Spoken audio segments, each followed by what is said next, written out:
الحمدللہ وحدہ والصلاۃ والسلام علی من لا نبی بعد اما بعد۔ معزز سامعین، یہ بات نسل انسانی کے لیے طے شدہ اللہ کے ہاں ایک امر ہے کہ اللہ تعالیٰ نے اس کی ہدایت کے لیے بہت سے انبیاء کرام علیہم السلام کو مبعوث کیا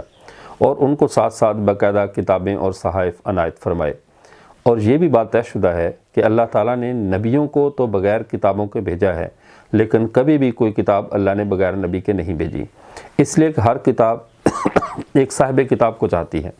اور وہ صاحب کتاب اس کتاب کے رموز کو، اس کے معانی کو بڑی تفصیل سے امت پہ کھولتا ہے، کیونکہ نبی اللہ سے سب سے زیادہ قریب ہوتا ہے اور یہی اللہ کی مراد کو بہتر سمجھتا ہے اور قوم کو بتاتا ہے۔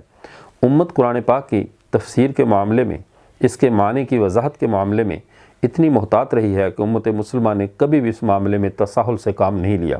حتیٰ کہ امت مسلمہ کا اتفاق ہے اس بات پر کہ قرآن پاک میں تفسیر بالرائے حرام ہے، کیونکہ اپنی مرضی سے قرآن پاک کی تفسیر نہیں کر سکتا۔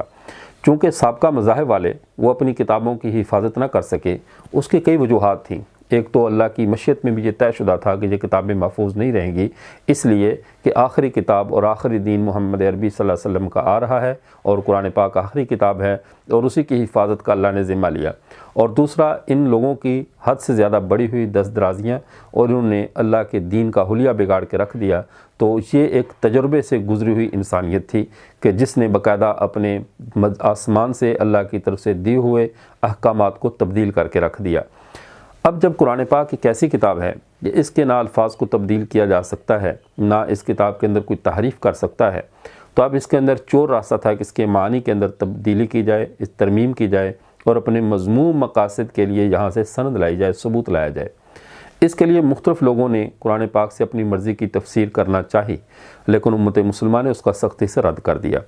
اور سب سے زیادہ دھوکہ اس وقت ہوا جب قرآن پاک کا دیگر زبانوں میں ترجمہ شروع ہوا۔ ہم عام طور پہ تمام مسلمان ان سب زبانوں کے ماہر نہیں تھے، تو ترجمے میں کہیں کچھ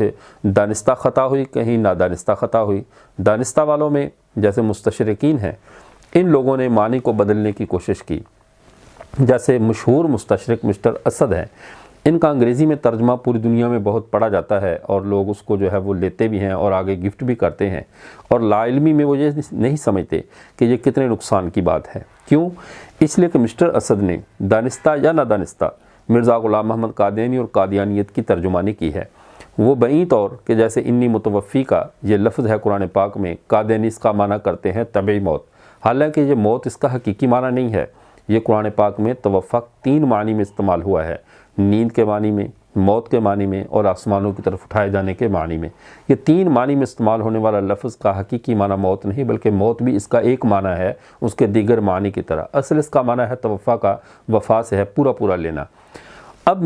قادیانی اس کا ترجمہ یہ کرتے ہیں طبعی موت، انی متوفی کا، اے عیسیٰ میں تمہیں طبعی موت دوں گا، اور یہی ترجمہ مسٹراسد نے اس کا یہ کیا نیچرل ڈیتھ یعنی طبعی موت۔ اس سے پتہ چلا مسٹراسد کا ترجمہ قرآن باوجود کہ وہ بہترین انگریزی میں اعلیٰ یعنی بلاغت و فصاحت کے ساتھ اس نے لکھا ہے، لیکن اس کے باوجود وہ مسلمانوں کی نہیں قادیانیوں کی نمائندگی کر رہا ہے، قادیانیوں کی ترجمانی کر رہا ہے۔ اسی جو مسلمان دوسرے مسلمان دوستوں کو یا نو مسلموں کو قرآن پاک کا انگریزی میں تحفہ دینا چاہیں تو مسٹراسد کا ترجمہ قرآن کبھی بھی نہ دیں، قطعی طور پر یہ غلطی نہ کریں۔ اس میں قادیانیوں کے عقائد و نظریات یعنی غیر مسلموں کے عقائد و نظریات کو بیان کیا ہے اور دجل سے کام لیا گیا ہے۔ اس سے بہتر ہے کہ جسٹس مفتی محمد تقی عثمانی صاحب کا آسان ترجمہ قرآن، جس کا باقاعدہ انگریزی میں جس کی ٹرانسلیشن ہو چکی ہے، یہ ایسا ترجمہ ہے جس پر امت کی اکثریت نے نہ صرف اتفاق کیا ہے بلکہ اس کے تمام تفسیر، ترجمے اور تفسیری نوٹس کو بالکل اس پر اعتماد کا اظہار کیا ہے،